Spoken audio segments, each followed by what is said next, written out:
When we were talking about what constitutes the nature of vintage analog sound, I talked a lot about frequency, about pitch, and how variation in it is super important. The other thing that's super important is variation in wave shape. And people don't really talk about this, but earlier oscillators weren't perfect. They were kind of sloppy. And that's not a criticism. That was just the technology at the time. So you got instances where the actual wave shape of a wave either wasn't perfect or it varied over time, giving kind of a more loose timbral element.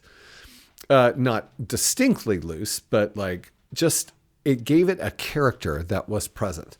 Now, the Arturia PolyBrute has that possibility because not only did they give you continuously variable wave shapes in the form of a saw turning into a triangle or a square turning into whatever combination the saw or the triangle is making, but you have the ability to voltage control those elements in very subtle ways, should you like to, and also independently per voice, which blows my mind. But that's more authentic to what a vintage analog polysynth would do. You'd be more likely to have variations in one wave shape that weren't happening in the wave shape in a different voice. And this is possible on the Arturia PolyBrute. Look, when we're talking about creating vintage analog sound, and you might be saying, well, why are we always talking about that, Mark? And the answer is because that's what this entire channel's about. Sorry. So something for me that has always been a big deal is making modern synthesizers that all of you are forcing them to make really, really stable because you'll freak out if there's any instability. But the whole motivation for analog sound were those little instabilities that made things beautiful. We have been talking about how there's that decoupling that can happen in the LFO.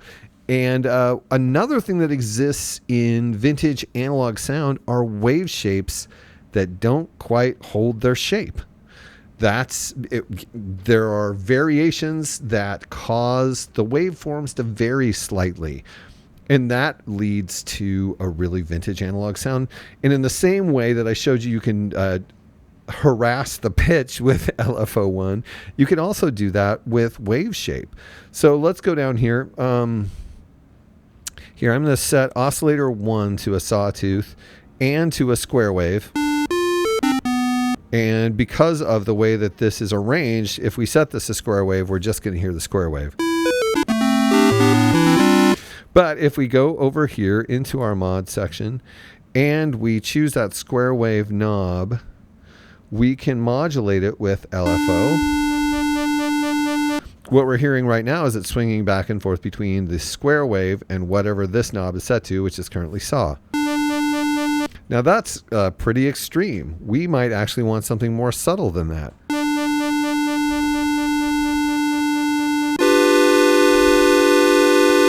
You can't now hear it going from saw to square, but you can hear that something's happening. And that subtle variation, when used in tandem with filter effects and various LFO pitch effects, will give you a very vintage sounding synthesizer.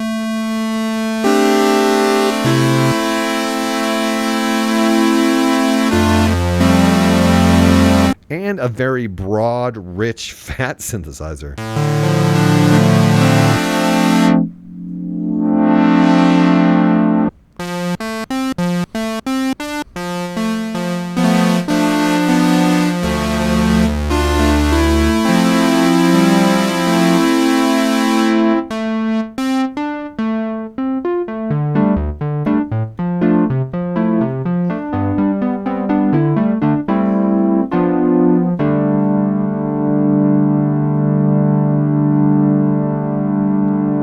In that we have a slight tuning variation, also mixing it up with the wave variation we've created, resulting in a very rich, big, dark, wonderful analog vintage sound.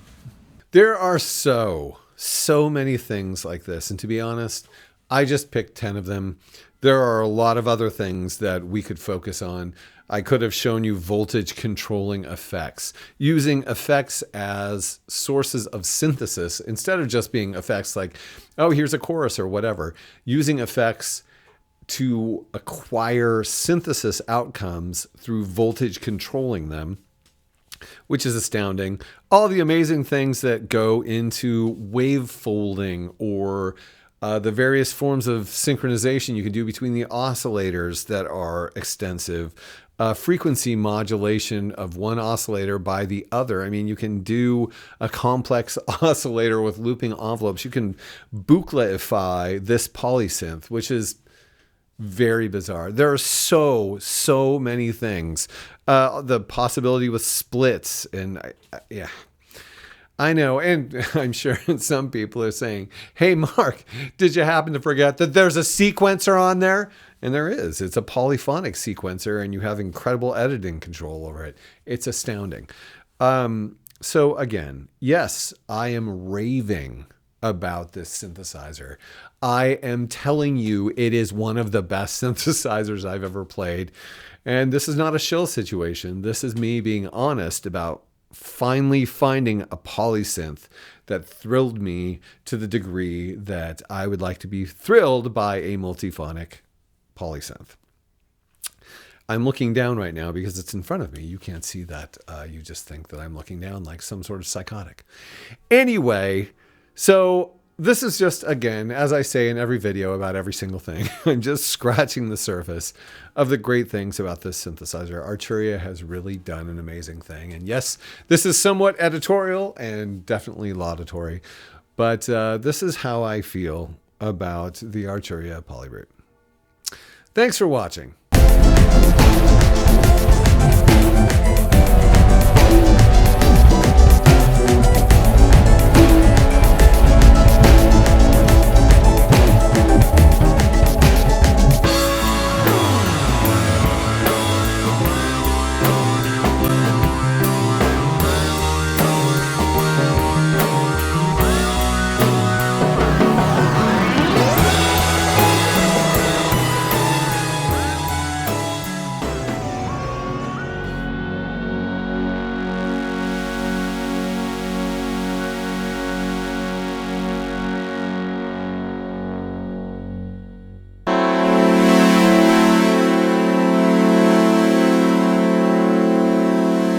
Here's an honorable mention because I use it a lot. I just can't get enough of it. It is really cool. Okay, so let's direct oscillator 1 to filter the Steiner filter. Let's give it a weird sound.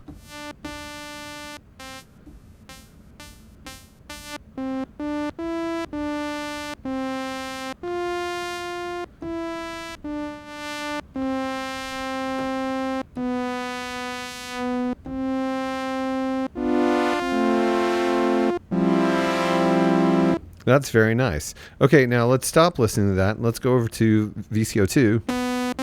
Let's make it a square wave. And we're going to put it through this other, the ladder filter.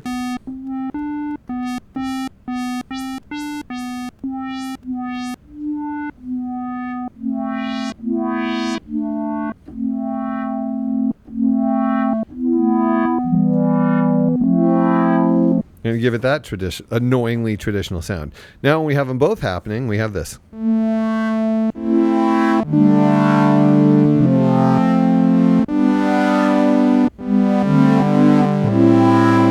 It's so easy to make really rich and interesting synth sounds and have them sound analog, even though most analog synthesizers never had capabilities like I'm only using right here. Now, the thing that I am going to point out right now is something unrelated to this that's just, and it's unrelated to vintage synthesizers for sure, but it's just a wonderful thing. We have the ability to go into hold settings and play with the stereo knob over here. We typically have voice pan. So if you turn up the stereo knob, it'll put the different voices in different panning regions, which is nice.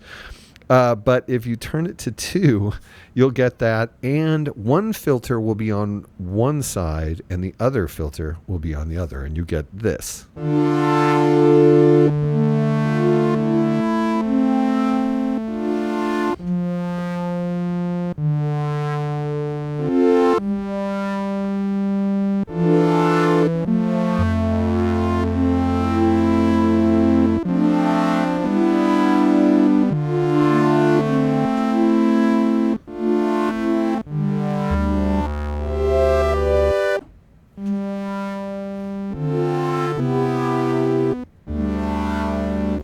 And that's a really nice thing to have.